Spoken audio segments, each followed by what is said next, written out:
Absan for makwa bra so say de nkomo twetwe no ebrem enne ewura no miensa abeka me ho me bo odi anu age so kwakubu ahen Present sir. Mutala Mohammed Present sir. Kwambafu Present sir. Okay. And nkomo say yebesi edi ne die the first issue 10 minutes obi kasa menche wani hwe no memmowa menye ye wonan sei menye bibia e kire se ase wo ho ntɔ watena se mo tinko mensre kwaku ate de meka no ache yo we ye mra fofra ye de aba Why is he directed to Ekwelu? Oso me be ba oso ba jo mo boko ya ba jo to ye de nyame adom boko why fe me dase nkofo pa watsam o we guy okrom krom he fa mi ko me nko ba bia Ghana krom so mo hwe odoso the whole Ghana na obi ahwe wa no pa Enra mystery. Huh? Mystery. Sir, I'm telling you. I mean, even if you are not happy and I watch you, I'm happy. Yeah, you bring smiles. My bro invoice. See, he's done it again. Well, Enra me hwe odi bi na ugina na ho na kuta pile mu na mse no life ufia na o me feel kumase. Oh, okay. So that should tell me so we'll be in so Accra. Because a king no can say me feel kumase. There be a lawyer in Accra nyame ada Roma. Nyame ani abro. You be fa this how there be. O si adan kwaku. Nyame ahead ani abro nti. O si adan kwaku bu a. You be fa this Wagu. Lawyer. Totally anka wa fa ase ne me. Na onua ne me be my politics here agree. Na mo kama ma fa hwe ankofia. Say nka be di matam. Okay. Ka ni matam. Yo, Mate. Enya santi ase ne yema. Yo santi ase ne yema. Kwagu. Electoral Commission say ye betro register no. Ye bi abekwa akotro. Ma mentia ahefo. Mentia Ghana fo nyina. Na before say me ba that topic no. Say ye be ba galamsey na asem no. Oh, why not? Be ho hia me. Ye be kutu. There be. Ye bo wrong persons din. Kwagu. Nti edru be ho a to say o mame. Nti de yenka well no. Ba o question ya obusa me there say mischief kakra wo. Mischief Kakra bi. no. Some can hear na sa anyo da obetimi da. Oh no. And have me. Okay. Me mischief. Dey me bisa say koba ne say easy say. Dey mo kan nyina. Ombetro. Na entina anka say easy nso. Dey nkofo yi kan tie. Na dey be so money ha. Sa obuta wo mo. Me say omuni. Me to ma betna happen. Ene omuni ha. Ba me obuta question omuta wo say nkofo Ghana for to mo mpe.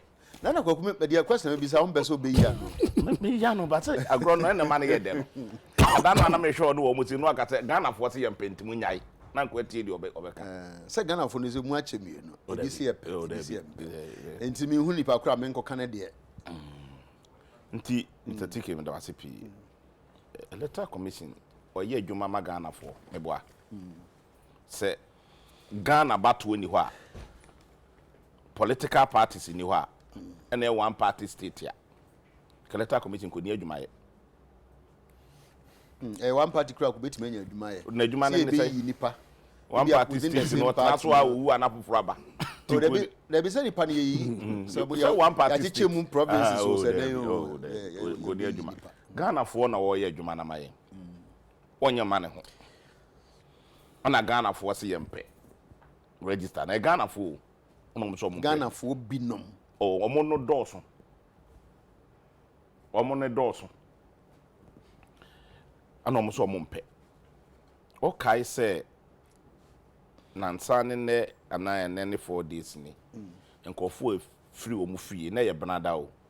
Epia bonten. Wo dem say wahwe kotoko ne heart match pen. So wahwe pen. Tetena na kotoko ne heart bobolo a na stadium yemma. Ni ebie na sa street na e what sa asokwa ho no. No mo ba. So hu Utumu say yes. In the park up. Almost at time need to pay about 60,000, 70,000. My stadium need to be for 60,000, 70,000. I don't know any part a pay bar bontino. A bebro sama akuma be 80. Wow. Yes. I see. A bro sekotoko ne has a bobolo Kumasi Stadium and I say a class sports stadium near pond in the paneba unya baby infa. Sama akuma be 80. Na ye Canada. I'm fast. That's right. That number. Yes. Wow. I see.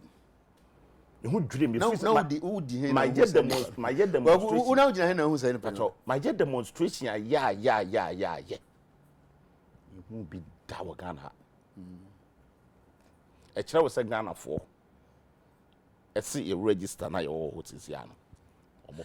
Assuming this number no cry correct. Ghana for the door so unim. His emphasis say, Mube say 100,000 cry qua. Yintimin can say Ghana for Nina and so on. The ticket in Paba can bet to me a argument. In Nipa 100 bit my argument. But Bakun argument to be superior than AB 100. No. Inti a third down try and find number non to way. Yes, Yan sign what's on my air cannon. But on them a patch, no. And yet in Nipano. Who between the Nipa bear 10 no moon answer. Who between the Nipa Baco Penun answer, and that's my work and answer. And when I told that, it's a say, because of course, political parties, I'm Tiki. Who crowd in back or Pekre, Casa Busa, you see political parties bear 11. You can't a bonnet secretary in the crowd, you know.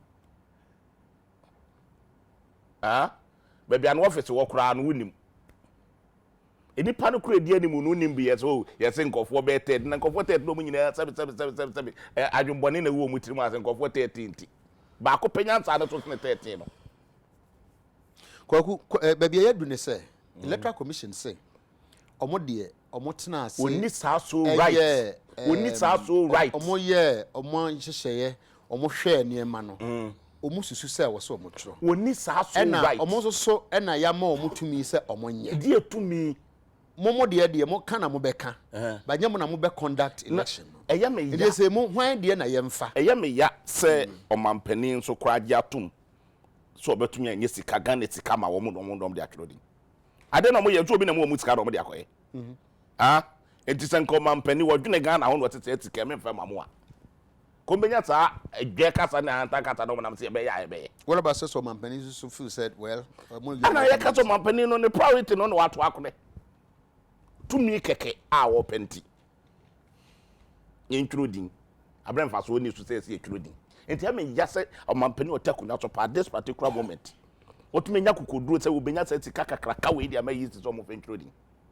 Ne ho ya me nwanwa o. Nanado, ne ho ya me nwanwa me mu bi da. So otumi hwe Ghana say de Ghana ekoi. Sa menya mamo. No wa send the parliamentarians or parliamentary monyintum. Mi go say sika no ho. Ntu o say sika no ho na nkwala ne tinu ya say. Awo mo ti sidam o mo tu ntumi ti mo mo to mo ko ne tot. O mo ko school tot. Ene nanka mampani no ho ya me nwanwa pa o.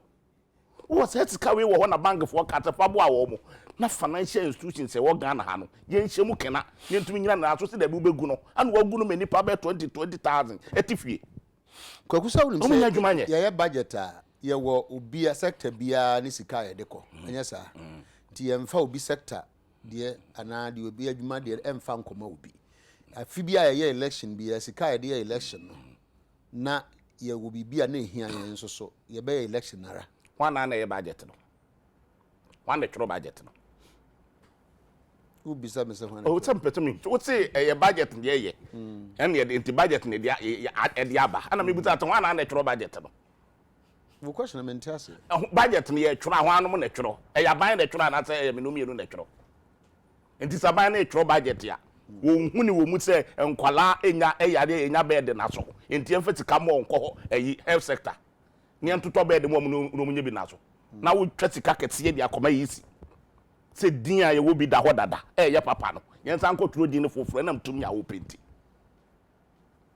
ah what kasa asem no mpre no se tumi a wo pe are you suggesting say ye tro din no foforo na be ma no enwiamu because say ohia sa register no dey na nkanya sa dia because in 2016 na and yes, I register. So or win election all the same. Enti ya de na ade pa na wo ho no. Se wo na anim de oyeye. Se de kede de Japan aka na mrebi. So mo na anim de mo ye ya na na do win ye. Se edi enti ana de a ye de ato abayi wo. What say no de wo mpe. Wo na ase say 1 million difference na nya ye. Think edi enti. Nya nansa ne ya na ekokoto district assembly abato. Machines no ye de all the polling stations organ na nyina. 32 to 33,000 polling stations. Ato aba ye wie yi si say e credible e good. Nye 6 months ye na nkwala jai school ko. Ye twi wo mu gu ka mu ko di lie so. So mu ko twetwero mu di. Okay. Ube kwenda school mu ayi hwi, ube kwenda school mu ayi hwi ada yes nkwala na ko twetwero mu di. Enti yensa ma nkwala na nya school ne nto. Cause financial law to the state. Je mention on say obi te ho de ye di tu obi no. Eno obi no no wo ye o. Causing financial loss. Yes, me say de ye di reasons I di tu obi no. And I don't know we causing financial now loss. What to me when ya kokoduro atworo nkwala din 6 months ye ni. Wo do mine tika wo. Akotworo nkwala din atike on fingertom. On fingerprint. Now we say 3 months as a 4 months at the end say papa. Oh, to akuna ta ko 20 pakon needing for flow. What is financial loss for argument? Reasons me bogus. All right. Okay. So in the midst of bogus reasons now what can say could do April now must say be true dina. Be true na. Nti ye call on mu nyina say the cost one nye. Na say still no must be true. Yes yampe. What be true ne say? O mi bisa o say because say ba so be true. Enti na ye mu nyina mo ya na ye kan try ne say ade na ye yampe enya de papa. Okay. Kwa kudu ahome. Say what to me or to me kakra bi. Na me ka tell to bi na appoint no. Say si to bi na net so tike me boa. Okay. And ye no ye the reasons bi na ye no. Mutala. Into one where set reasons now so no. Ye ba 2020 bi to betumi de bi aba. Say no tin wo protect na o me ti akufo ado kra kofa na ye ne ma ne nu anom. Ekotena yi si ho a akufo ado be lutu. All right. Okay. Mutala. Yes. Oh, hefa. Oh. Me ankasa anami party. Oh, so what name party na my friend my ba. Well, the thing is say What have my party o. You can party position. the thing is say your position very clear as far back as 2011. Say sir registration document we ebeya yem find a permanent solution. Na ya dream no permanent solution any say you be use Ghana card and I say you be use National Identification Authority data. Na you answer you na ya empower birth and death registry. You emphasize can show such that they can work. So if you have these 3 institutions working, you don't have problem with new with register because every election it is the National Identification Authority that will just extract that information for Electoral Commission. So if you become 18 on December 7, you are entitled to vote.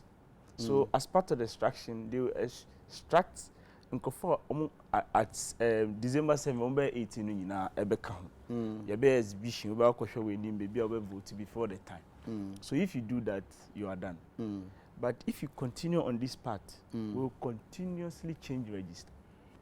Don't forget, sir, immediately after the compilation of SAR register, Afarijan FL IPAC, we will be or share pictures more than 100 minors on the register. From the word go, Nkwada, he was blaming NDC and MPP. From the word go, even as far back as 2012, Afarijan has told you this register, there's something wrong with it. Fast forward, after 2012 election, the Supreme Court also confirmed that register has a problem. After the Supreme Court case, Abu Ramadan took the matter to court. And again, the Supreme Court said the same thing, that there is a problem with it. Come and work on it. That is, come and take off insurance.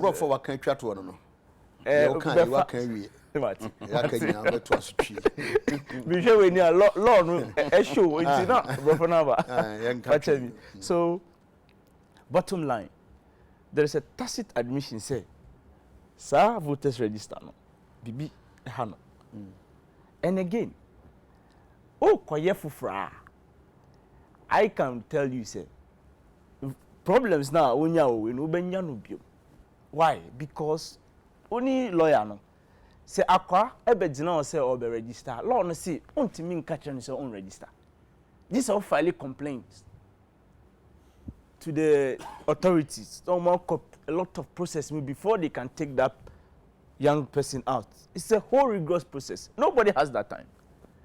So the problem will persist. Say alleged foreigner ebe gina o say obe register. You can't sack the person. So it's the same thing. It will continue. Now, I want to now deal with the current, your position. So the solution, it lies in the Ghana card. And no register with the mind of, like nobody reduces age. Nobody. Nobody increases age to register. The bad idea. Obi a person or retire late. So even if you want to do a mischief with Ghana card, you rather go and reduce your age. Akwabia and Penny say Obama no higher age just to vote. Onye, ni mami po Penny. So you have a good data with that. So when we are able to extract that, we know that these two political parties won't fight. I will tell you why they are fighting. Now we have a problem. You are a lawyer. Article 45, 40 from 42, 43, 44, 45, 46. Oshua. It's so clear, say, your position, you better say, you better me I implement it. Because 45A, Electoral Commission, you better me I better me compile register. 45A is there, static later. So maybe people before now say, it me court. Now you catch the Supreme Court say, or interpret sa compilation to include, say, issue no better me I extracted data from NHI. Now you jump ahead, no. Until that is done, it will be very difficult our position. But that's why we say vote for us so we can do it. But say issue no can say yeah. Be very restraining. There be say eno na me catch say power no one in same. Anyway, this registration say any commission is in there. Even though the constitution says 45A electoral commission will not make I say any commission in there. They employ other people to do it. So my position no person address me way because what about national identification. Yeah. What can births and deaths registry? Yes. Is it part of my suggestion say? Yes. As and when obi be no enka omo ankasa yemfa duty no and to family so but omo be submit records of people omo na ye sponge. Okay. The problem is that no, in Ghana, meaning we don't go and register. But if you resource them, say they can put one kiosk at Audome and insist and take details. They can do that until Ghanaians will get to the level where microphone and kasabe the dino beko. No, but most of the times we were say a death certificate. Yes. And so more than record no. So that they just give it to, then it is extracted. So constantly you and I are comfortable say the register is intact. You get the point? Because as one of the bloatedness, the cause of bloatedness, no, and he said obi who are intimi here and yim free her.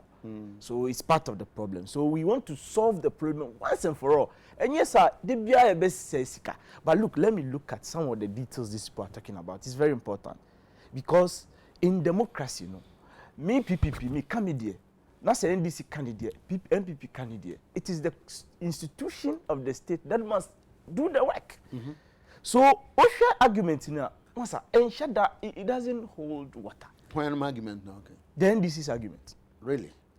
For example, you say because the register has, we have used the register to elect 2 people, so everything is fine. Is that the point? How can that be the justification for keeping a bloated or a register with a problem? It's not enough. You understand me? The fact that Adeno Atimia ayi nipa mienu nchese papa. Very simple logic. I don't need to expand that. My catcher, you know, you understand, and I know the public who listen, they know. The fact that midi in so way, I throw like if the fact that I throw this water at you does not mean the water is not good. And I said the fact that in so way I had to form that it just say yeah.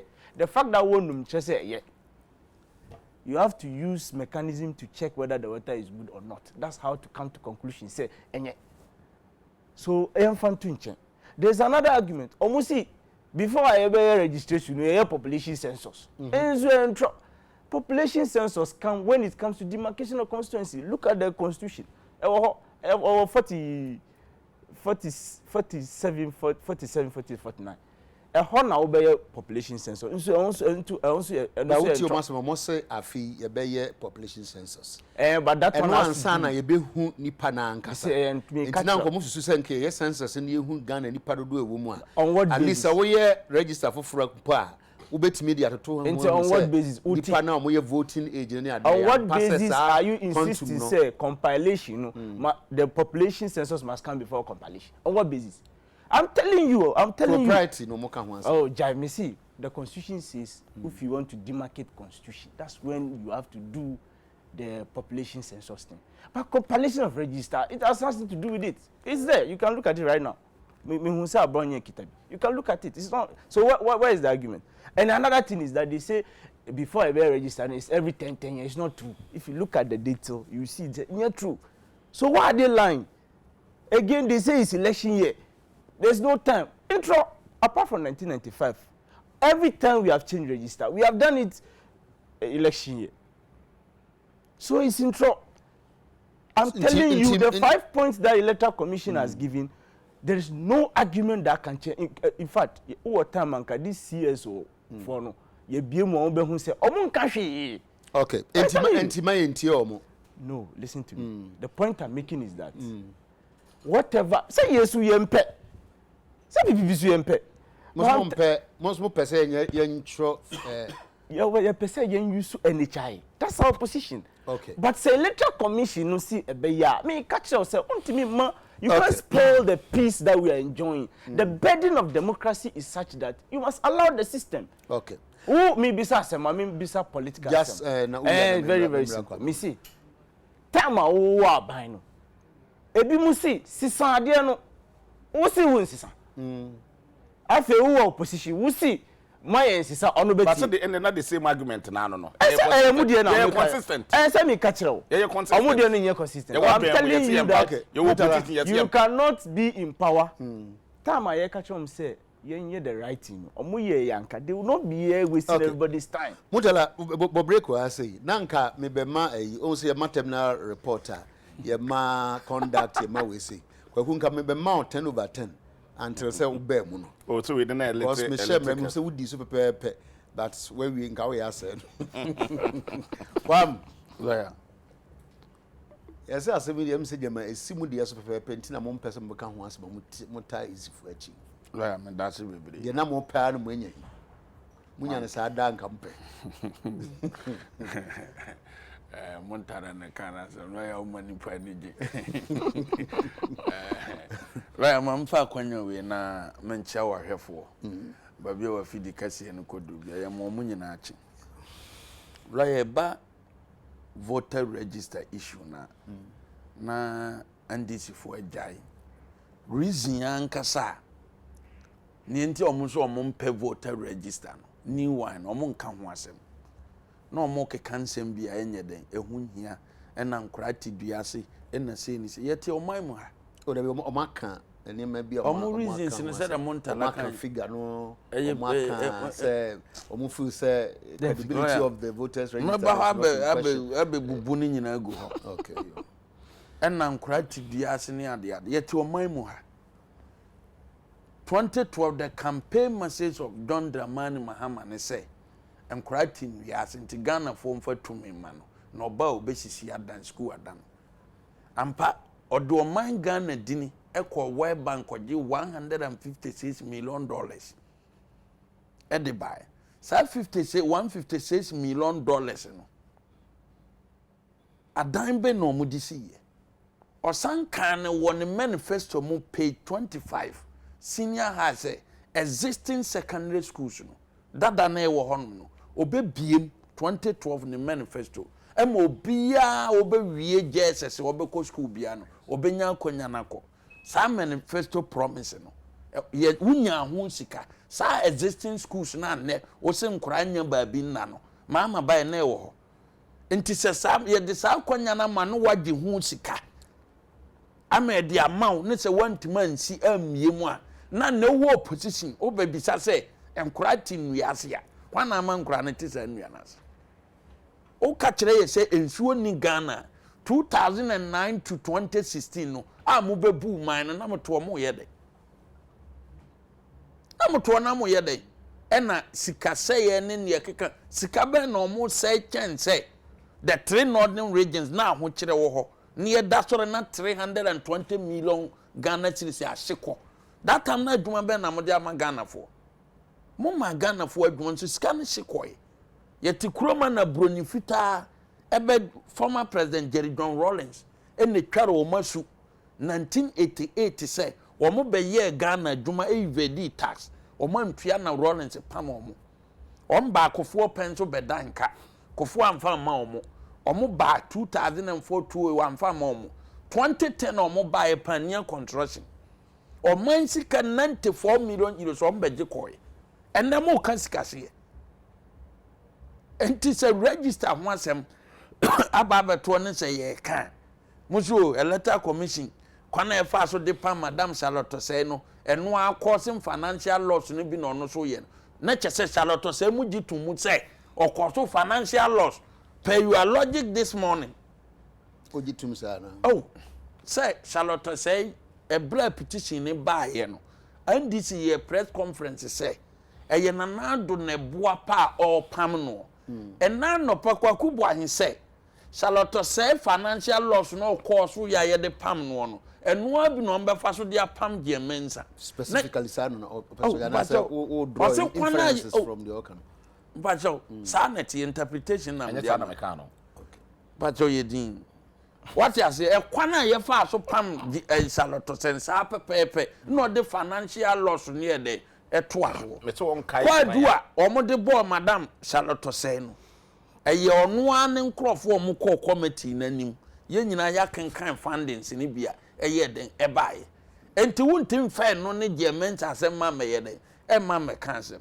now register ya ye kan ho asem and this modi kana ma ya te ase say the current voter register no lawyer see asesana mo batena opposition forever and ever na mo benya classmate ni CPP this is saying and this is say womo ne de won be say millions of Ghana cedis sika omo ba aban mu boa no di kofi no e wo omo nchen eye millions of Ghana cedis nso omo wa ban mu no omo amama bu na dwuma anye sa sika no gufi o a director of elections say the NDC anya sika no eye tekureta na omo di pia hwana kan say I visa free anka millions of Ghana cedis na kan say hey lawyer you can millions of Ghana cedis we am nche say obi free aban mu 1 year adwuma no de call IMF na Ghana mabunu atwa adwado e koma di omo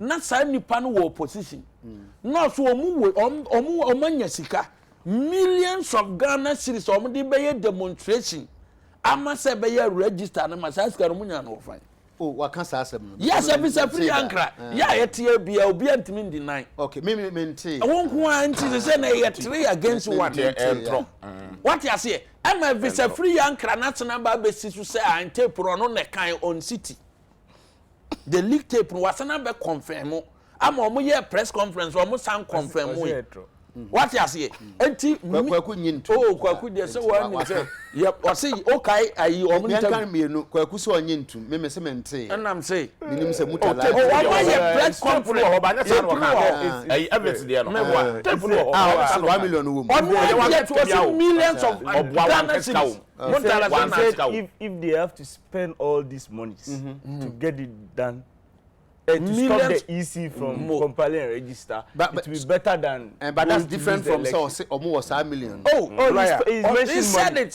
He mentioned money. And I'm saying same post. Yeah, you best spend this. Sika money.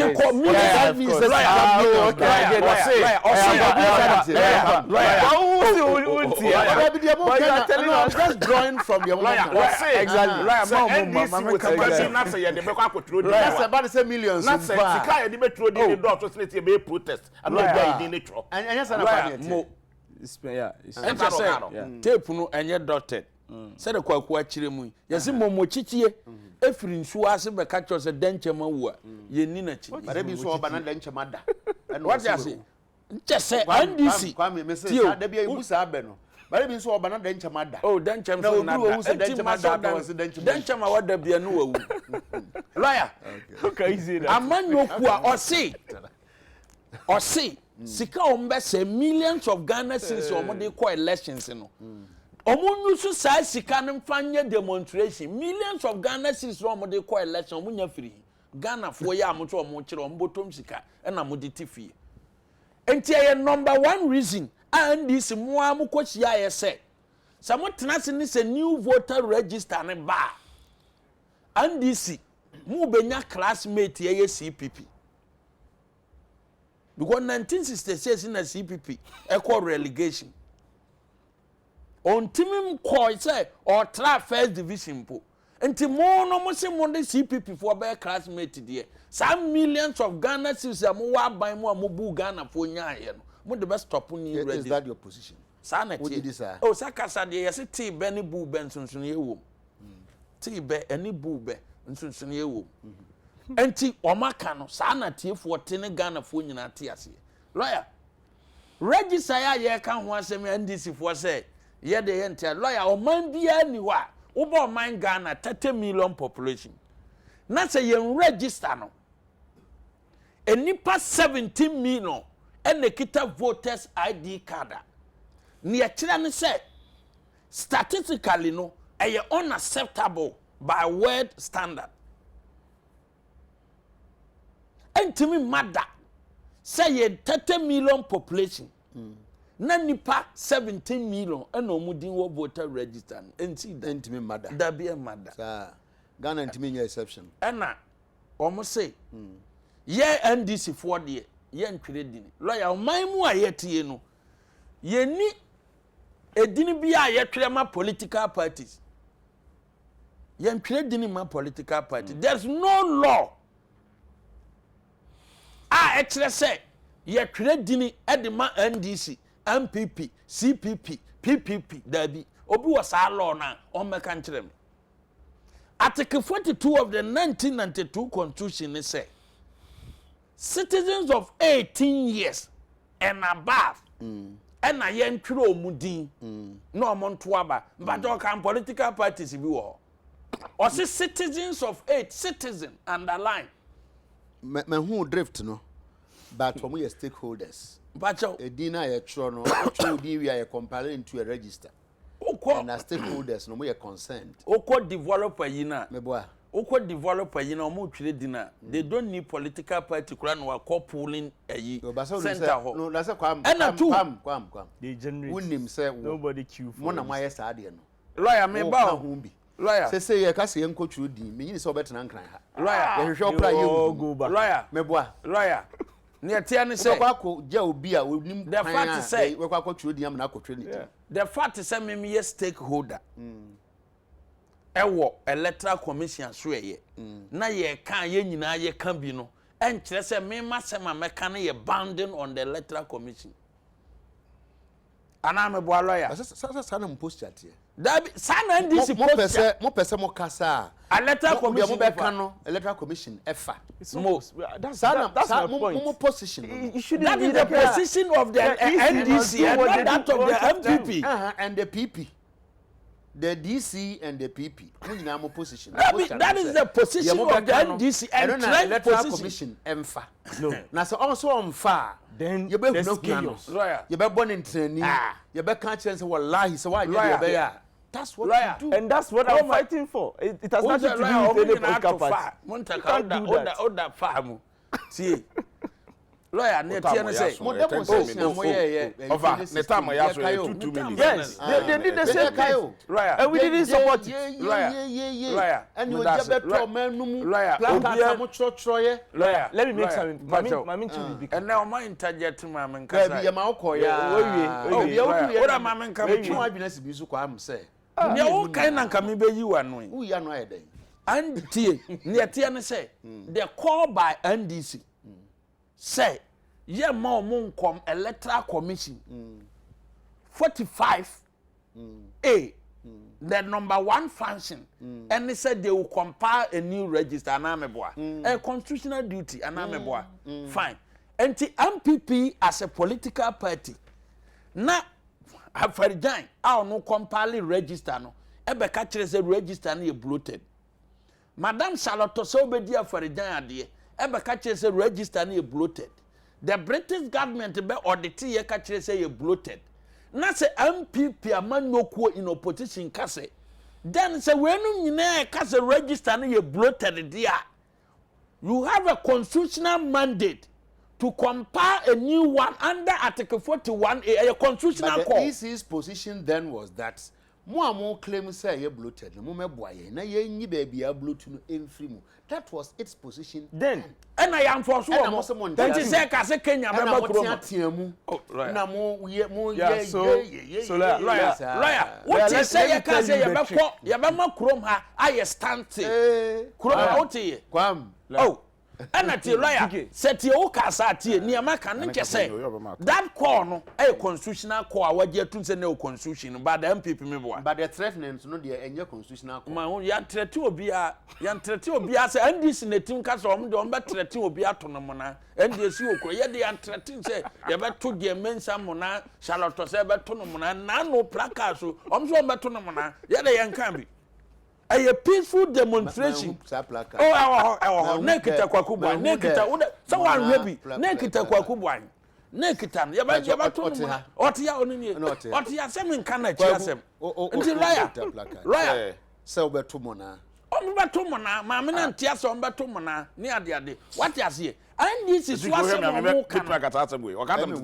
oh. One year demonstration concert wom say ukoyi mogabi asembe na okan ya ode call say omunyi also obato mo na ndi udiminka ndi lawyer and this is what some omo kan say omo ma isi nye omo aduma en compile register constitution ben mu na ewo eno so nte ase eno so nte ase na just say ti o say ye hye no say wontimi nye na aduma no demonstration be a ya register no who ye demonstration who ye demonstration compare register anti demonstration your constitutional right number 2 demonstration na who ye no ade na who demanding so no should be in line with the 1992 constitution and in the kan demonstration dey omo constitutional omo demand the law ben na ewo enti be bia wa trash ye no me no onya adwen enti no wa trash ye ni constitution no se me mpre ma no nya enti tie ne say e your right so be hit the streets and be kan was ma be kan ba o kan so be restrain na entrenched position ye legal se me court ne mum se physical me no onya adwen enti lawyer ne tie ne say madam electoral commission for date omo de aba no me next week kura me sana share me party for the second time as a regional chairman me dey me go so a ye ne ye nkrofo ye boabo ma no mo be ye pooling agent because regional chairman papa be na we di no how what you say your minor juma e na ye be bo so what you say you be boabo nkrofo ye boabo ye ye ready na me no kasa sisi ye procurement yi nyina oh why interjet so time so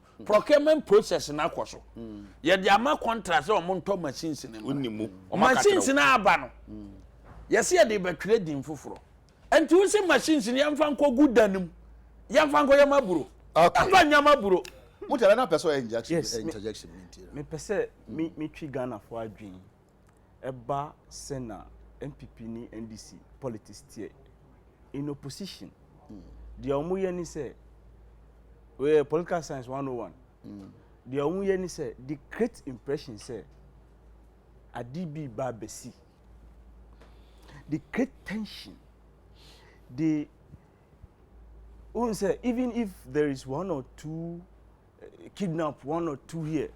It's not only one party. All Of them they do. 1 or 2 kidnap.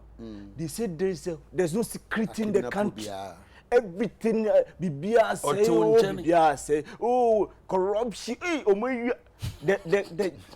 look, I'm telling you, it's a trick. Ghanaians should listen very carefully. It's a trick. Look, I've been doing this thing. This Adekye now can was say and yet kidnap was some Tiki, what they do is to make the security forces, the government parastatal, not to be able to function on the day of election. This is a trick in election. So that's what they do. So if you are a policeman, you are a fire service, whoever is in charge of something to do with the also, he cannot enforce the laws. Now what Jemu? If who a voter, which is at the end say uncle say bibi besi o inti mo na asumje de aba. That's the trick. We don't have to allow them to do that. The Electoral Commission, no. Yet we don't agree with her. But you cannot stop the Electoral Commission from doing its work. Okay. Let my vote count. I was against them. But what happened? They allowed the Electoral Commission to go ahead with the thing. Okay. You can't continue going about lying. Okay. I can point these IPAC meetings. I was part of it. Both chairman of NDC and General Secretary, they came out lying to the people that they said the Electoral Commission will finish the compilation November 8th. Entro. The man said October 8th. They asked an additional caution. And the guy told them that by November 8th, all the register will get to districts. But they came out and were telling people lies. They came out and told people that there was a gridlock. There was a deadlock at the meeting. Meanwhile, the meeting has nothing to do with conclusion. Okay. The meeting has nothing to do with conclusion. You catch member. Now advisory committee no. Actually, they are kind no omama easy advice. They came out and say, oh, there was no conclusion. How can you do that? Okay.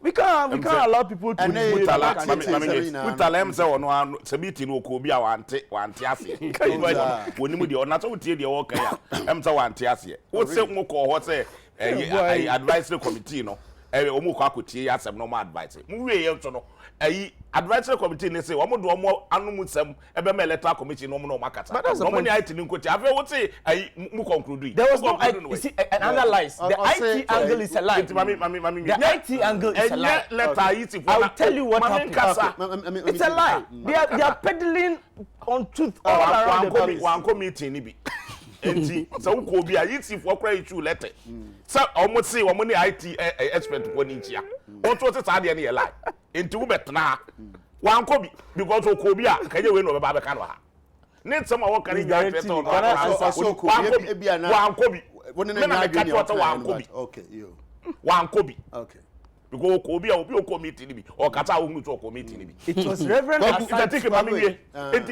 it was reverend Asante electoral commission e wo right to truding and you right yes ni duty enti wo duty ni say truding na din ni bi wo ho na ye papa wo ti mi duty ade say mi truding na nyansa bi ani mu kra to mi truding mama kata wo kata no mamem yes yi si truding ya truding ni bi wo ho dada what yes me trodi me duty ya no nyansa ni mu kra to be trodi na se nyansa wo mu nso nyansa ni do mo ye nyansa me do nyansa wo ono ni nyansa ne ma ono a ni nyansa no na nyansa be pa mo ntia nyansa ma ko ono ni nyansa na be prevail ni nyansa ne se wo nyansa ne te trodi a wo obi ade mo se register ne bi wo edin ni ya trodi wo ye papa what say me nyansa ne se me de me susu se nya papa enti no me nyansa no nti obi anya ni start we can way what trodi and then for the 3 months kra mai we see me do things as me trade 3 months no men san tonkre na me san ko trade because me won't simplify it do yeah men simplify it say so and I want to work on constitution to trading no revise it as and when ma men kasa enti revision no bet ma revise the whole thing and the na wo ho no na say di tro no wajai enti ya tro di ni bi wo practically no person can is no ye den also yes ni duty ne say won tro di na enti no na nyansa ni de wo ye no mu kra no a what yes me duty ara wo da so ya me di fufu amen enti yes me tro di na me ko tro di nyansa ni me person wo kire ma de kakra say no isi ni so otom fidie foforo enti momo de say on fa di na ho dada na yes enkoso edin na wo ho na munya say de be kwa akodi live so bi saa de no so there is a risk say obetimi onya IT person IT for na ba be kire senya sa na tie de o mu ka ni nyina no eye mami nwie o da bi de o ka mi be dia o ka ko eye mpacha o de mami kata bi o mami so mi flow kakra nka beboa enye flow as o de me pacha so educate ntu de mami kata kakra educate me dia me dis so me fa me bon no nkosa enti Mr. Tike na yati ade no yen de ye kan say obetuna to mfidie but data na wo ho na ye din no a obia ni mte din ni no obetuna transport akoto de ye kan say until all transport no madwene the risk say obi transport bi obetumi agya bi wo mu adibi say na bibia 1+1 na yi nyina ho ni nyina ne say bibia no abenya no ubenya no pepepe e di trotro ye kwa akotro yi kra no unya na 100%. Okay. Mr. Tike ade bi mu so aye sa kan ho asem ne say ehun hia say enne ya ni bia bai wo se wo computer na say enti wo CD na wo ho na ye papa no wo tu CD ni computer ni nyina akore CD no America no eno ni din na ya twono no na nse letter commission be ka say omu kwa akotro din no kra na kuta card ni bi na ade ba information wo so nyina no ye nye fufuro biem de wo so na ani be jam na so do fingerprint ni etwe woni na ka ho na wo sa data no wo ho a ni nyina e wo so ada na eso sa akotro din foforo wo nim se sa de no wo ho enti on tro din foforo information na ha na enti bia na be ya sa de never so na wo so biem aba sa de no so wo biem the problem last one abronya say isifo omo ewo omo duty a omo ye anasa omo function na yi wo ye beto be 2016 wo se say mponchi ni nwan ko bu nsuom se wo bo yi sidua wo te yi wa me bo yi sidua a wo tutwa na ntwie yi sidua na yi akwasha wet se ko bru nua wo te yi hwede ndi try na wo tumi ko bo na wo tumi ko bo yi sidua enei obi ye bi dia wo so won te ase obo yi sidua yes busa no because me nkai se me huni picture a wa won ho na be ma pa wo he na sene na wo de ade se na sene wo kuta nsuo pacho o de bi se mi nua no se obo side bia busa wono a wo pa e wo net me ya cho tisi ya so no tin se adwen wo fam tima nka so adwen wo fam tima nka na otumi de ade kokko ogu ne so wo de enso so obo we no to do the voter register what is be we about no o ye no kra so ka so wabodu ade waje atum say that nothing to do with it what see you see we about enu nti no say you see no ewi abato no ma ukobo ni dua ma ukonsuom ekotutwa mponche ni nwan ede nsako bu fom enso so enei o be tra be ka tete say you no de wa bo awie enso yi si no ye na adwuma ene o be ka tete say enkofo ohurehura yi si enkofo ka sam kire yi si enti eno no nte ase na tatam na wudi yi si atam so de ne to na kwaji post no wote yi abronye ti yi tese wo kai ono ankasa ono a wo kan no so sa wa ha ene no wo no me waka bebre me ne no na ne wada no mame akua ya kwa mame ya kwa na ne tidum me nka no ba bia waso wade ne to na kwaje ye post no mente sasa ene wo de on te ba me ka kira wo ne ades jancha no sasa me yenyi me nka no ba bia wo kan ha ya wade ne na me ya kira me yi voice na kira wo ha tia o si yi maninyi lawyer me je meta na maninyi andisi ni wo o maninyi na ni mase maninyi when you are in Guasinipa, let me be the judge. Bring a brainy pass. And I'm making, and yet I went the friend and brand, and I want to walk out of kind. To be pesa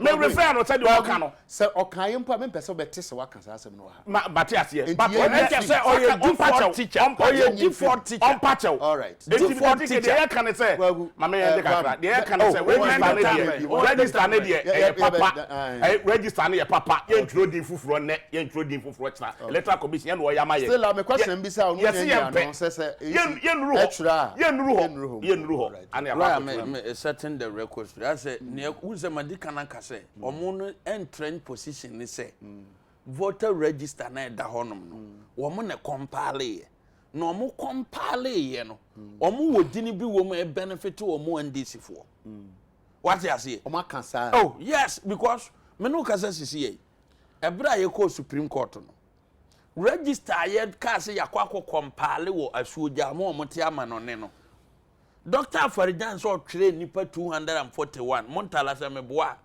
onko fa sa register no man 700 e no de buy and tis register 241,000 fine. And only ma the current voter register no enya papa number 1 no. Number 2, me throw challenge Emma NDC amanyoko on several platforms omuntimi ma me deny. Say ayi code na password that the current data management solution no so no. Electoral commission for nim.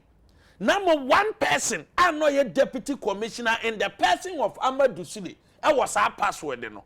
And no truth our password now, Amadou. Is that the that is it. That is why ultimately illegal transfer. A third party be and yet the political parties are now say yes, super lot technology. And before I'm saying obi beti ma transfer illegal votes no, na nipa kro was our password no. Nti Amadou Sule, I know your deputy commissioner in charge of operations.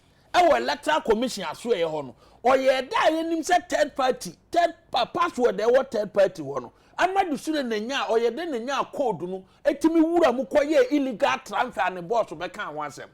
Sa Amadou Sule o kan wansem we. Ye won parking kan o kan so a won tiase nti no ye kan ne. What you say? Amadou Sule ya o ye illegal transfer shall to say response or the call. Georgia Wood Committee nanim paragraph. That was an allegation or yetia. Otimi ko prove beyond reasonable doubt to committee and no can be na Amadou Sule. Mama show me ignorance so hana men can say men can report to na specifically. Me eduru ametima produce. So what will be his crime for his sacking? No, what I'm saying is I mean kind sir. Those are the only serious allegations. It could be said there may be others. What you say? It's all findings now. Shalato say allegations now o yeti Amadou Sule illegal transfer no. Otimi prove case ni beyond reasonable doubt that he was sacked. And ye Amadou Sule di illegal transfer no ye no. Oye den nya password ni ye illegal transfer. Sa Amadou Sule currently on the technical advisor to NDC on election matters. On the current voter register and password. What you say? Number 3. Yeah. Number 3. Me we are no number 3. Number 3 we are where we. You call referendum by any tea. NDC asema mo can say the current voter register na ye biometric. Obintimi ntwaba mo obi. Asema mo can tie maintaining. You call referendum by NDC press conference on 2nd January. Lawyer, NDC press conference on 2nd January. A press conference is electoral commission officials. Our mo referendum no. Womo akisu womo election malpractice say. Womo tintim so etwaba. What you say? Etwaba ni biye. Mo akura mo so obi ntimi ntutu. Mo so obi ntimi ntutu.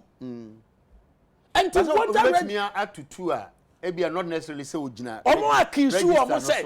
Adentia. Omo so bi ntimi person susan ma share microphone se. Na so obi ntimi ntom man. Enti omo yesusu no omo raise ni nyina no. En number bi. Ana lawyer obi di publication be free. Your friends unregistered online ayi bia ba. Minim wasem. Omo na kuku di se me. Minim wasem. And yeah, the Abraham India. That means a minimum WhatsApp. My issue disclaimer. Okay. Minimum WhatsApp.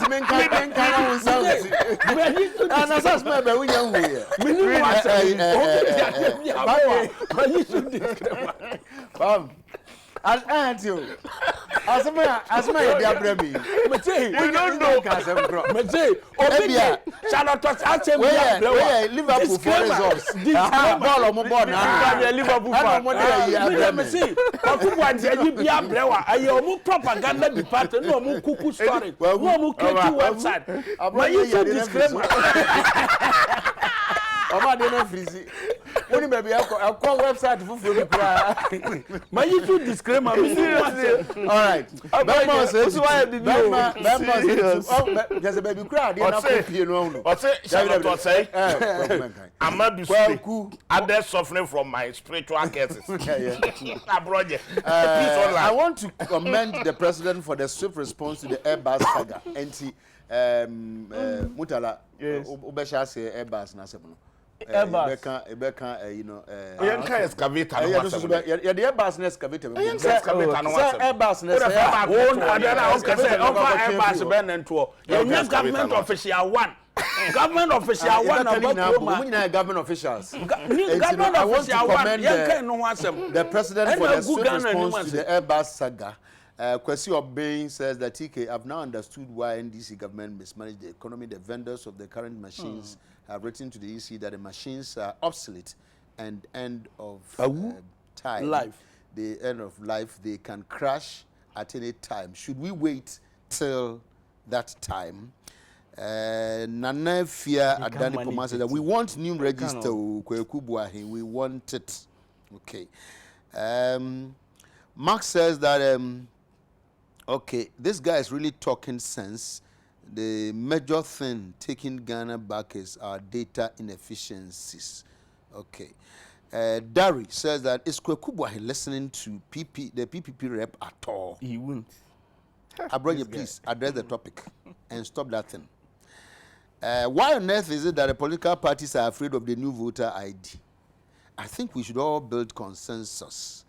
And then finally, this one said the PP man has really educated us. I think the NDC and the demonstrators should use that as a stand and stop preventing the EC from compiling the register. Mudala. Yes. Yeah, Breno Kopa and Tiankambum. Meaning, what has Airbus and excavator got in common? Corruption case. Corruption case. Peace name from corner. I mini assemble on the Airbus matter. On say, we share judgment now. It is clear which period the Airbus matter no happening. It's very clear. Now, I think democracy because if you're a Democrat, like my party, we are liberals, okay? You just have to follow the tenets. Also, this is it. And yes, idea, clear say bonipa din. You can mention name by just looking at the reports. But I think that once the best decode easily. You just can, because you know the period, you know who is in charge, you know who was, you know, or who was a relative, you know everything. You can easily just mention the person and just move. But you see, I always say, one of the biggest problems you have Chroma, it is allegation. My main analytical Kuba is a bronye be page bida. Medical bombshell. We are book magic. Oh, met me the mom. No, way judgment. Maybe you'll be a swasson sign. Just letting you. The government official one. So it's very clear where to go back, but I want to use the opportunity to tell you why I will not go on that tangent. One, say Antua da. Antua da. If look what is happening, say if don't pray for the rivers. Sometimes it might be say where you are looking is not the case. So when you accuse people before investigation, it is the most painful thing you can ever do. I will say a jazz and it is rampant on social media. People accuse people for nothing. They have no shred of evidence. They will go ahead, insult people's fathers and what have you. And at the end of the day, you see that after the investigation, they don't have the facts. So we all know where the thing is, but I can tell you, I want to wait for the institution that is mandated to undertake this investigation to be done and over with. Then I can use that as my whatever to say what I want to say. I'm not stopping anybody from quoting any source and make it spell. But I think we are in Ghana. We need to respect our rules. Yanye sa de bia be accusing ni papa ni penia ni pado. And when we do that, we hurt ourselves. We cannot continue to do that. I'll wait for the investigation in that matter. I'm not sure if the government has called for investigation on the flying excavators. Meaning, say, omo a call for investigation. Yes. Yeah. Then I'll also wait on that one too. Yes, that's why it's at the CID. They have arrested 6 people. So it's very important we wait because meaning say yachi obi and I hear a lot of things flying. Yes. Let's wait and get a report. Video be name. I've seen all. I have all. Oh, so far 6 people no match or more. I make a video. There's another video about after that video I saw it 2-3 months ago. Yeah. So and in a woman and one. Sure say I think those who are mabubo mudino will have to go. So the investigation should, as Democrats, Ghanaians, as Democrats, kakra. And yes, sir, you keep accusing people falsely, and you are Christians and Muslims. We don't do that. Okay. Obi ya usa enya ode, ya papa enya ode, ya uncle enya ode. Menye obi just for political gains. Idea ways most of the time we win your own yashi. One AD or top. So we might to a book now investigation. Oh, they just get that. Okay, but I can go. It's very important. I like your story. My brother Penny, no Adam Fubi. He's a fraframan. Now, Uchemu if you na my brother a chuchiness, no or the brass no chia the foam na eba no. Who knows I was waiting a room kwa. Fast will be an yes. So we should stop from that day on. Rebellion friend dying them. They are room kwa. So stop accusing people. Stop accusing people. That's good. Meka galamsi asem no kakra. So Ntibaka excavator no. Yes, excavator. And Airbus. Mr. Tiki. Airbus ne on. Me na nya me nwanwa. Se we yi dey e koso. Emra ye de onabo kire me. Or they say Minister for Smart me. E ba lands and natural resources wa na mti ye wo.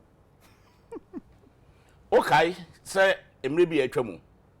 Minu ye ote here ya no e regional na ayi kire me regional minister. Abronya petition o mampani.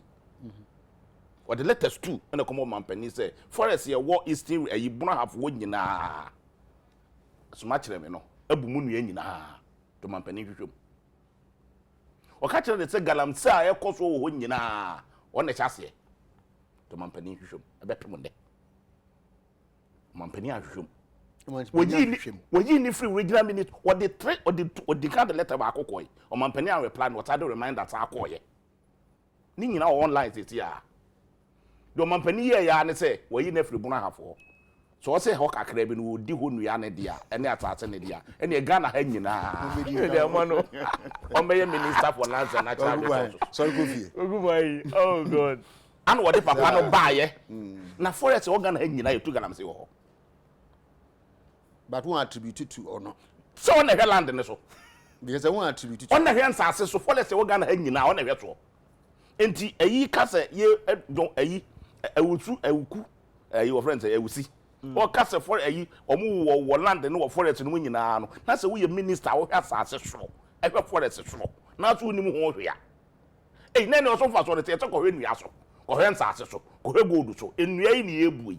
And starting near to go with the minister no minim international power ultimate responsibility. The responsibility as minister no own to me and ye to abama ban ya on bibia wo wiase nyina ye aban no eyi minister ohwe so unu me minister ohwe point so minister for agric in charge of livestock and eyi so news are unu za the minister for fishery amwo akure wonsuom and namo wonsuom the minister ohwe so ana ye minister ana omo hwe ni pass yes ana ye omo hwe agudie asase enua so o responsibility are on the take hwe so na penkofo no mu protect no say de be ya enkofo konkon say na so adumi anya nkofo a mo ma protect na wo ti awote wo no to fa so de say na ya sa se kakra egu ho no wo se atwadi ko buna hafo ko hwe forest ye wo nyina ya bumu nu ya nyina etu galamse video no na e ka wo entime se frempo bo ate kwa de nke nya anompo na nkasa minister no ne yemfa ne court na mna ne ndi yes excavators free causing financial law to the state what's our team no is boni bi o wiase bi ya we free unu to asa ka sa team na yesa ministerial task force no hwe ganam say no so no ono ne de ne so obehwe de unu de ntia de ne ka sa task force no so obehwe sasase no agudie na wo fom no obetumi advice team no te da bi aha ya ban asase agudie na wo hanhwe no mankotu manye wantumi advice team no amo mo de untumi nka sa na nka ne nka de ye hunu nie ensu wo Ghana nyina ba say etufo nanso nipa no aso ode nti omo kwachi wo mo nti ne so ye so kwawe so nye nti ne ye operation Vanguard no ana wo mutuo o report ma wan galamsey na sisi nwura mu nti wonte galamsey na yira no wo hunu sometimes they make this country excavators na e wo nwura mu na da bia ebom excavators e ye adwuma wa ha wo ayi circle wo bete nti wonte oni task force o mo community nti na ne wote aban fie ye dai ya man V8 ye dai a police for na ye garden no mo garden ye dai na ene befa bebia na nsuo nyina asai dachi enchirima enue ewo ensuo hu nyina ya bu ni nyina enye kakra nya nsuo kura no anom oman no na ebe dwura guo mutala me say a question kwaku de okay ya na I think say in the wake of exercise here say di to galamsey ase minister then ebekan say ye be to tour drones ni ade e monitor minim say ye drones no by kwa no not that we know and nyama see there's something you would be an anchor and tike sa galamsey nsem ni nyina no na diversionary tactics said ye be ya ye be pam mo so ni nyina na ya checha MPP for because you see you say John Bodu ka ho onu anura mitie no say o we yi ne ho ano we yi ne ho ano say o ekoduru baabi na ese yepadwuma ma boys no no mo se ye be community mine dey a onu general secretary na so agibi said we betumi aka no so the party no enti definitely no asem a work na no kro ntumi ni na atanya no kre because mo se ye community mine ntu pe bia man kofo enti no kre se community mine na ekoso enti no mo nwura mu o tu galamsey no say enti yasabo Frimpong Boateng and then the ba Professor Frimpong Boateng the ba galamsey ya wo tu excavators wo gina chire di tu galamsey e wa video no ha yes ni tell chira wo dia yes ne ba ni din a wo different pon ayi yes evidence yes the picture no ha ne ba na ni mo ha ne ba ni nyina gina galamsey yes me the picture be chire system me wi ya me ka for the fabric me say ni na yes me ka say wi ya me ka hu say a picture nso so but you have to distinguish between galamsey and small scale and I'm not I support everything you are saying I'm not I just tike sa ade we ye koso no sa buy one tumi afa nipa be 20 anto a no me hu sa buy one Ghana for unmu say nti yan twan no say unmu ka yabo na me nyo unmu ka yabo no wasa task force no mkotu galamsey no bebre unmu nipa awuo enkofo ye kum wo mo bebre kwa na se ne ye wie na MPP for ne ye chama wo mo no mo say ye nsuo ne ye forest ya Azuma Chiremi should be the first person to ban them. All right. Asana Frimpong Boateng aba. Asana ministers no maka ni nyina so asa dey aba. Me dey me catch that ban. Okay. Say sa dey we ya wa ye nipa ewu. Yan investigation ni ade ni. Ensi aga ehuro nko. Ensi aga ehuro nko. Anana ono mo dem twom. Otu bi. Ma to se so ono so site. Forest ni bi wa dey lawyer. Oni bi na na bi. Ya kasa obi diabetes. Oni bi dia. Ya kasa obi tuni no ti so so oni bi dia. Agudi a enche so ye galamsey enti chebi ho de no amu na etu na say your mining companies wo chebi illegal ones na cause of forest no mu ni nyina no eno de mi lawyer nanado dankwa nanado hu bia na to ko wa won te say excavator ni su nanado wo ko chebi da bia no I want to say excavator this is wild allegation he saying the president of the land and it's out is president of the land is a galamsey uko mu chebi ni etu galamsey wo ha ento man pe no that's what he's saying say wo ni say na mi hunu oh so na me kon kwa excavators so ni hu bi so a and kon kwa excavators no because lawyer me that nanado president of the land you come here to metie abronye be ya no nanado dankwa akofo adon te say government official one o free aban mu o tam boss Adekye illegally on te say no is one government official one no ena nani brade Ghana japade some $250 billion or say Ghana for the yen for official one government official one in your tam boss side Emma in 28 December 2015 what you say aye NDC fraber nanado de anim rade sa so obe nenam atam boss side no de che no say nanado be ye illegal mining lawyer sa interministerial task force ya kan ho asemi omote somewhere 2017 anameboa somewhere 2017 2018 homre na nya asoma kyereme na lands and forestry minister 2 o kan me petition na kwaku boahe e person make reference wa nowhere me kan e o very graphic online obo sisi e be yi aba obo e be yi no way and a petition ni ka say watwitwa forest in sase aton wadi o kan say wa wo ha what has here me say wa wo me say ni ono kan say maka no and I'm say man kasa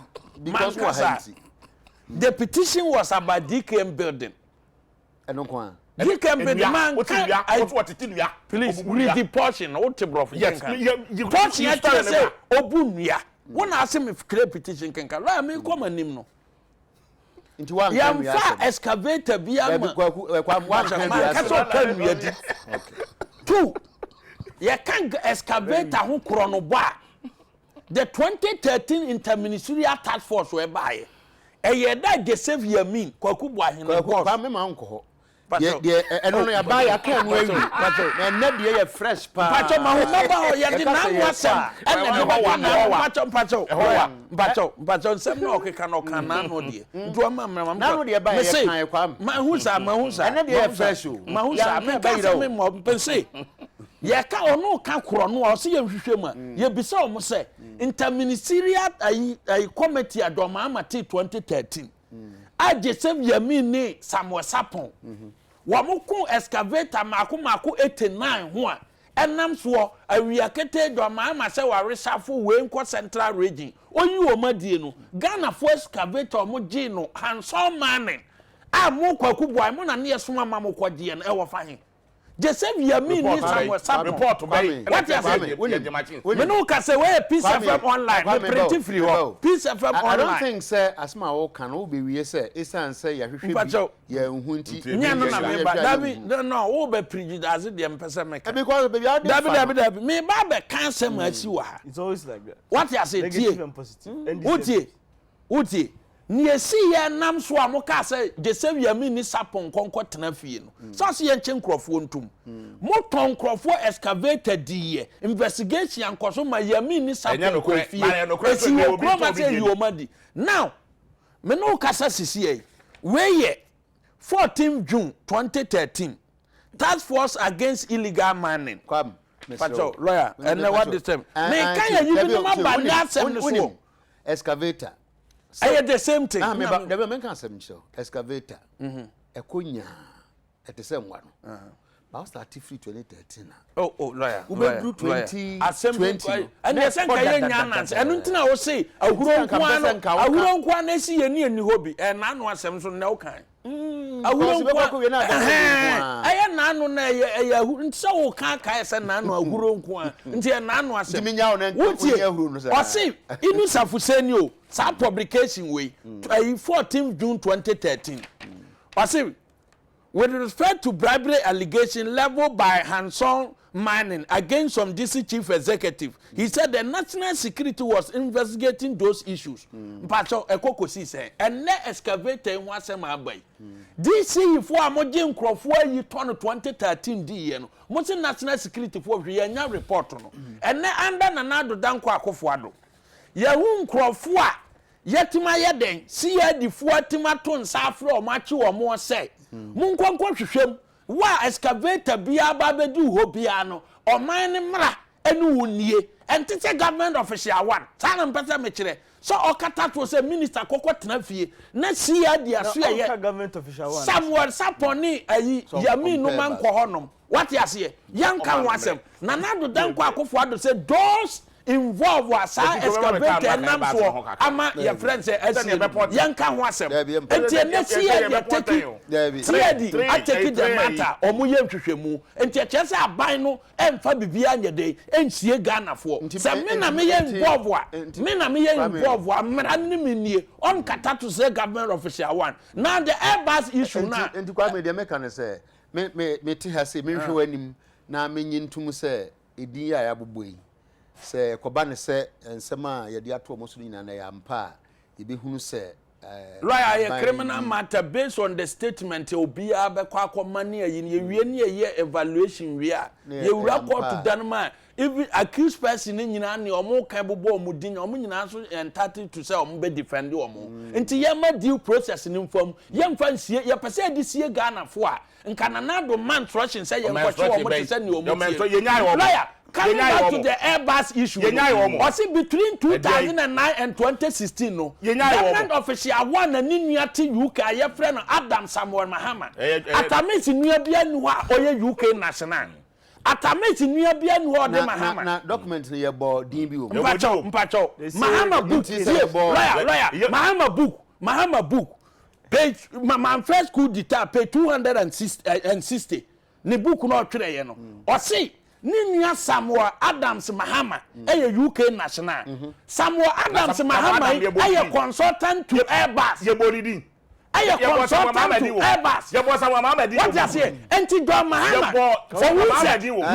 Mahama say some 5 million euros ya wadiama Ghana agu no one say. Ghana ya ka say government official one ya president. Atamit nua bia no de Adam Samuel Mahama. Wo do Mahama wo nua na de sa. Enti government official one and Adam Samuel Mahama brain sika between 2009 and 2016 and wujafo wadi kana di embrara 190 hu sika eti okroma embrara 190 sound system ye $8 million hanga ye $8 million e okroma what you say what you sika what you say enti mo baba tena dey mo de frabere bana frabera no wa watching Ghana him say aban say oh, where they are buying the evidence no ho.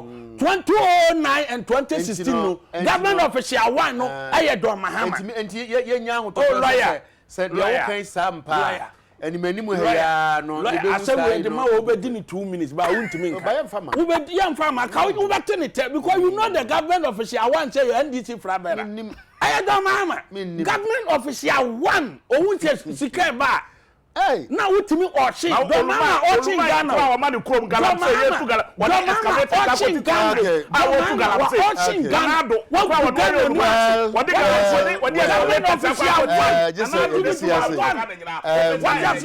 at this juncture, 1 minute at the Avama Mutara because on there.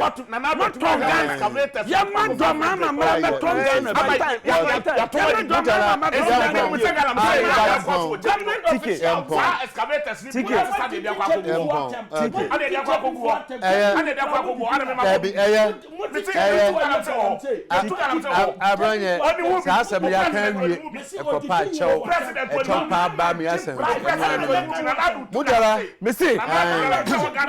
Okay. Electoral Commission Okay. I was saying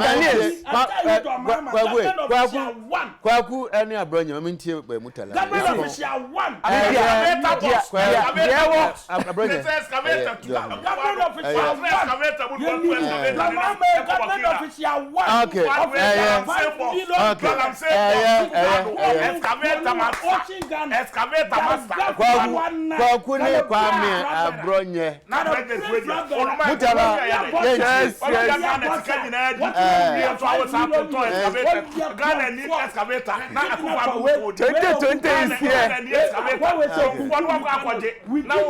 we didn't need to try to change. All right, it's okay.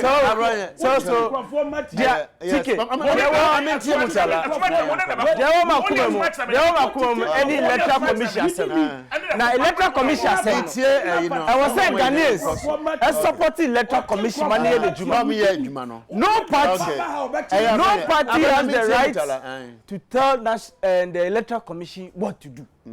The electoral commission of Ghana is responsible for elections in this country, and they are responsible for every mishap. So if you are a political party, you have said what you want to say. Allow the EC to do what they have to do. The PPP is not in support of what they are doing. However, the constitution that is mandating the electoral commission to do it well cannot be stopped. We are Democrats. We have chosen democracy. We shouldn't allow it to die because somebody wants to be president. Okay, that's it. Kwaku ne abronye se asem na mo kan twa atro se mo nyina obi antene de kan de kan enti no yapon nana sare abona ni a kire se time aso enti no bre na so mutala medase abronye medase kwaku buanze so medase de wuye dia wuye te se de obi unu obi kuna wabo na so akobod so de akobo odi akogu ne baso saa na kwa me so ono no me ba ha na me de me security obi o chichi nipa de mo frɛ me ana me de bodyguard di machi we kidnapper na si wo so adam kro man Ofu kro do ya chichi o kyerɛ nyame ya do me bɛsɛn hye bi obusanfo ɛda mu nyinaa wo ba me ka ho